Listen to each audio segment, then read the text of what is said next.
Many people in the developed world are quick to underestimate the role that the expansion of emerging businesses out of India plays in the global economy. The fact is that the goods and services that India imports into other countries do have a major impact on the economies of those countries. This is evident from the fact that so many international retailers are selling products, which were developed by Indian manufacturers. The demand for India imports across many a diverse industry has never been higher at any time in history than it is today.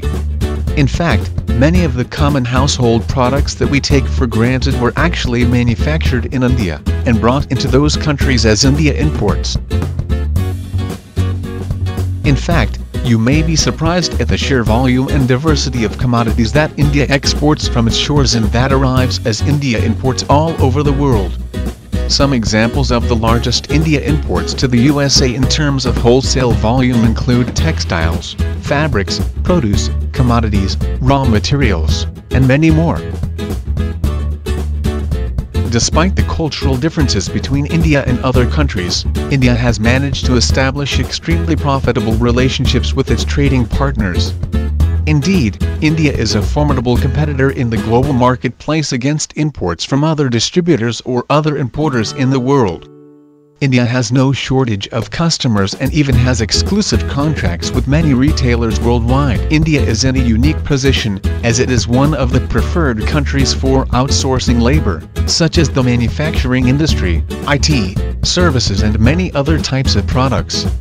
The output from this labor is ironically sold right back to the outsourcing countries.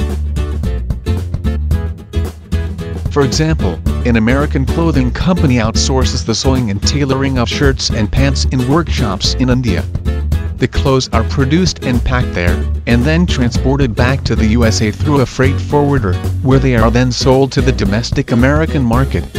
So in essence, India imports are not really foreign imports at all, but instead are the product of an indigenous company that has outsourced the labor overseas, only to bring the products back to be sold on domestic soil.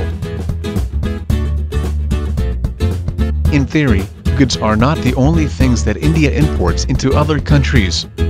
India holds a leadership role in the world when it comes to importing human labor, in the services sector of the economy. If you need manpower, if you need to outsource the processing of various aspects of your business, or if you need certain services performed, India imports its human labor and services to other countries, in the form of outsourced labor. In summary, not only will you find that India imports goods all around the world, but their service sector imports are one of the most widely used across the planet.